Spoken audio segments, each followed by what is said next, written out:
alikuwa analihutubia bunge la Tanzania. Tugeukie sasa mzozo wa Mashariki ya Kati. Makubaliano tete ya usitishaji vita kati ya Marekani na Iran yako katika hatari ya kuporomoka baada ya nchi hizo mbili kushambuliana upya katika mapambano ya kuwania udhibiti wa mlango bahari wa Hormuz.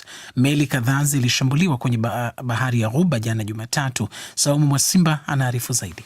Makubaliano ya usitishaji vita kati ya Marekani na Iran yana takriban wiki 4 tu tangu yalipoanza kutekelezwa, lakini Iran imeonya kwamba sasa yako hatarini kuvunjika. Mapambano yaliyoko hivi sasa kati ya mahasimu hao wawili ni ya kuwania udhibiti kamili wa ujia wa bahari wa Hormuz, jeshi la Marekani likijitapa kuzishambulia na kuzizamisha boti 6 ndogo za Iran pamoja na kuyaharibu makombora na droni za jamhuri hiyo ya Kiislamu.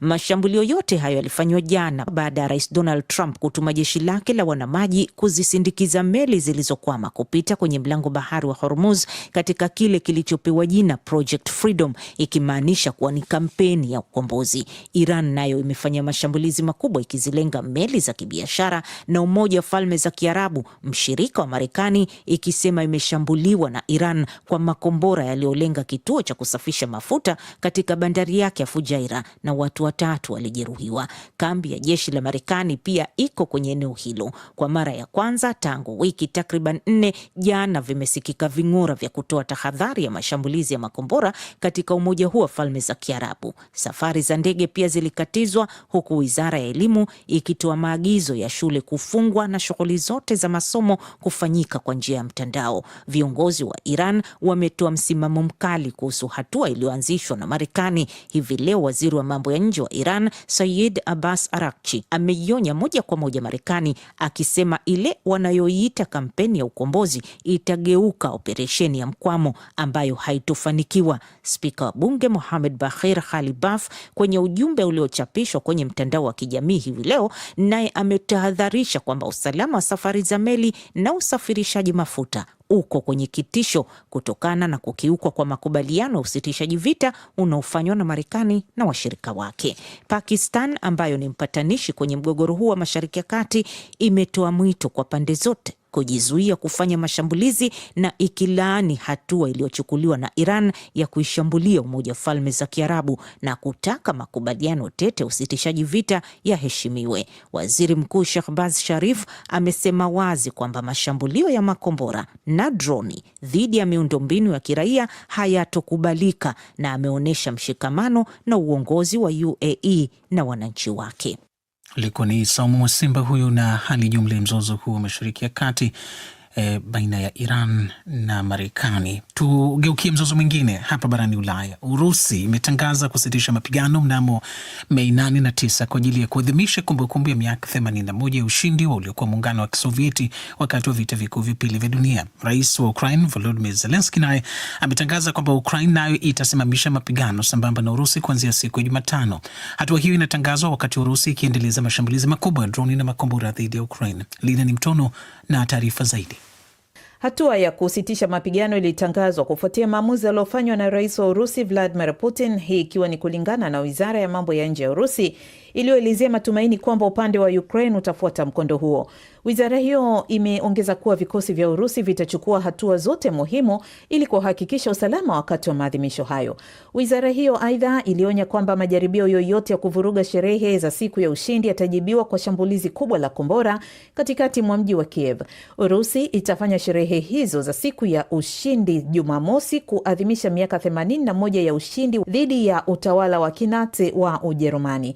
Katika chapisho kupitia mtandao wa X, Rais Zelensky aliandika kwa upande wa Ukraine unatangaza kusitisha mapigano kuanzia saa 6 za usiku za tarehe 5 kuamkia 6.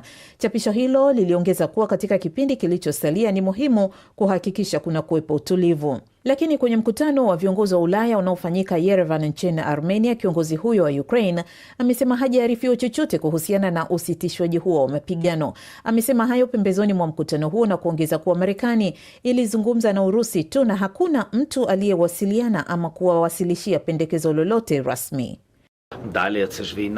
Zaidi ya yote, hivi ni vita vya Urusi dhidi ya Ukraine. Halafu Marekani na Urusi ndio wanaojadili usitishwaji wa mapigano. ni aina gani ya usitishwaji waliofikia? Ni muhimu kwamba upande wetu pia ujulishwe kile walichokubaliana. Mbali na hayo, Rais Zelensky mapema leo ameishutumu Urusi kwa unafiki wa hali ya juu kufuatia mashambulizi makubwa iliyoyafanya, na kwa upande mwingine ikitaka kusitisha mapigano kwa ajili ya maadhimisho hayo ya Mei 9 mjini Moscow. Watu kadha waliuawa katika mashambulizi ya usiku mzima yaliyofanywa baada ya Moscow na Kiev kutangaza usitishwaji huo pamoja wiki hii. Watu kadha waliuawa katika mashambulizi ya usiku mzima yaliyofanywa na Moscow mjini Kiev. Maafisa wamesema mashambulizi ya droni na kombora yaliyofanywa na Urusi katika mkoa wa Poltava yalisababisha vifo vya wafanyakazi 3 wa kampuni ya nishati na waokozi 2 waliokuwepo kwenye eneo la tukio. Mtu mmoja pia aliuliwa mashariki mwa mji wa Kharkiv baada ya Urusi kufyatua makombora 11 na droni 164 nchini Ukraine. Kulingana na Rais Zelensky, vikosi vya Urusi pia vilishambulia miundombinu muhimu ya nishati kwenye mkoa wa Dnipropetrovsk na kuwajeruhi watu 3, huku wengine maelfu wakibakia bila huduma ya umeme. DW tunavuma kwa kishindo. Unatuona pia moja kwa moja kupitia YouTube na Facebook. Tuachie pia maoni yako kwenye ukurasa wetu wa Instagram. Anwani huko kwenye mitandao yetu yote ni DW Kiswahili. Kiongozi wa kijeshi wa Mali ambaye pia ni rais wa mpito wa nchi hiyo, Kanali Assimi Goita amechukua rasmi majukumu ya waziri wa ulinzi katika hatua iliyotangazwa kupitia televisheni ya taifa. Uamuzi huo unakuja baada ya waziri wa ulinzi Jenerali Sadio Kamara kuuawa katika shambulio la kujitoa muhanga lililolenga makazi yake karibu na mji mkuu Bamako. Babu Abdalla na maelezo zaidi. Kwa mujibu wa amri ya rais iliyosomwa kupitia televisheni ya taifa, Goita ataendelea na majukumu yake kama rais, huku pia akiongoza wizara ya ulinzi. Jenerali Omar Diara aliyewahi kuwa mkuu wa majeshi ameteuliwa kuwa naibu waziri wa ulinzi. Le président de la transition, chef de l'État. Rais wa mpito na mkuu wa nchi, kwa kuzingatia katiba na hati ya mpito iliyorekebishwa, anaamuru yafuatayo. Kifungu cha kwanza, rais wa mpito, mkuu wa nchi, amiri jeshi mkuu wa vikosi vya ulinzi atatekeleza majukumu ya waziri wa ulinzi na masuala ya wastaafu wa kijeshi. Et des anciens combattants. Tangazo hilo limetolewa baada ya waziri wa ulinzi Jenerali Sadio Kamara kuuawa mnamo Aprili 25 katika shambulio la kujitoa muhanga lililolenga makazi yake katika eneo la kati karibu na mji mkuu Bamako. Mbali na Bamako, mji wa kati ulikuwa miongoni mwa maeneo kadhaa yaliyoshambuliwa na wanamgambo wa Jamaat Nusrat al-Islam wal-Muslimin, kundi lenye mafungamano na mtandao wa Al-Qaeda, pamoja na waasi wa Azawad Liberation Front, kundi la wanaotaka kujitenga. Mashambulizi hayo yanatajwa kuwa mabaya zaidi kuwahi kushuhudiwa nchini humo katika kipindi cha zaidi ya muongo mmoja. Wanamgambo hao pia walifanikiwa kuiteka miji muhimu na vituo kadhaa vya kijeshi. Mali imekuwa chini ya utawala wa kijeshi tangu mapinduzi ya mwaka 2020 ambapo serikali ya kijeshi iliahidi kurejesha usalama katikati ya mashambulizi ya mara kwa mara ya waasi. Tangu jeshi lichukue madaraka, utawala huo umegeukia Urusi kama mshirika mkuu wa usalama, hatua iliyosababisha washirika wa jadi kama Ufaransa na ujumbe wa kulinda amani wa Umoja wa Mataifa kuondoka nchini humo. Hata hivyo, wachambuzi wa masuala ya usalama wanasema hali imezidi kuwa mbaya, huku idadi ya mashambulizi na vifo vya raia ikifikia viwango vya kutisha. Tangazo la Goita kuchukua wizara ya ulinzi linakuja wakati ambapo kuna mvutano unaoongezeka kufuatia kukamatwa kwa baadhi ya wanajeshi, raia wa kawaida na viongozi wa kisiasa wanaoshukiwa kuwa na uhusiano na makundi ya waasi waliohusika na mashambulizi ya hivi karibuni. Tunasalia bado barani Afrika. Nchini Jamhuri ya Kidemokrasia ya Kongo, baadhi ya wanachama wa chama cha kisiasa cha PPRD kinachoongozwa na rais wa zamani Jose Kabila wamekilaumu chama tawala cha UDPS kwa kile wanachokiita ukosefu wa uvumilivu wa kisiasa. Hii ni baada ya kuchomwa kwa ofisi za PPRD wakati wa maandamano yaliyoandaliwa na muungano wa vyama vinavyomuunga mkono Rais Tshisekedi jana Jumatatu mjini Kinshasa. Chama cha PPRD kimepigwa marufuku kuendesha shughuli zake nchini humo tangu Oktoba Oktoba mwaka jana. Mwandishi wetu wa mjini Bukavu, Mitima de la Chance, ametuandalia ripoti ifuatayo.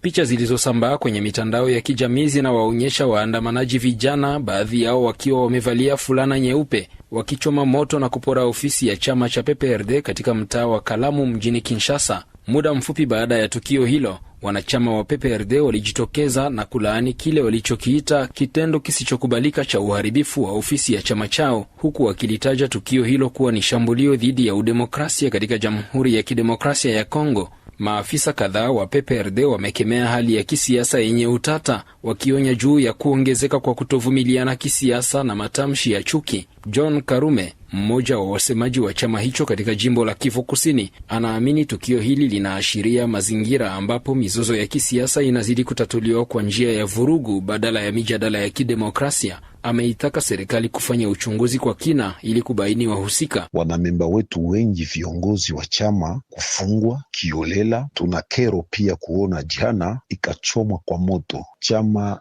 ambacho kinatawala leo cha Bwana Tshisekedi kinaendelea kuongozwa katika kutoheshimu sheria za nchi na kukosa uvumilivu wa kisiasa. Kwa upande wake, chama tawala cha UDPS kimetoa wito wa utulivu, kikisisitiza kuwa maandamano yake yalikuwa ya amani na yalilenga kuunga mkono hatua ya Marekani ya kumwekea vikwazo rais wa zamani Joseph Kabila. Akiwa Kinshasa, Edouard Makala, kiongozi wa sheria na haki za binadamu wa UDPS Kivu Kusini aliyeshiriki maandamano hayo, amesisitiza umuhimu wa kudumisha umoja wa kitaifa na kuepuka matamshi yanayoweza kuchochea mivutano. Wale wote ambao walichoma na kuvunja ni watu ambao hawakuwa katika maandamano, maana maandamano ilifanyika, hakuna hata ukiukaji mmoja ambayo imefanyika. Tukio hili limetokea katika mazingira tete ya kisiasa, kiuchumi na kiusalama nchini Kongo. Cabral Muzusangabo, mkazi wa Bukavu, amehoji umuhimu wa maandamano ya Jumatatu yaliyofanyika mjini Kinshasa,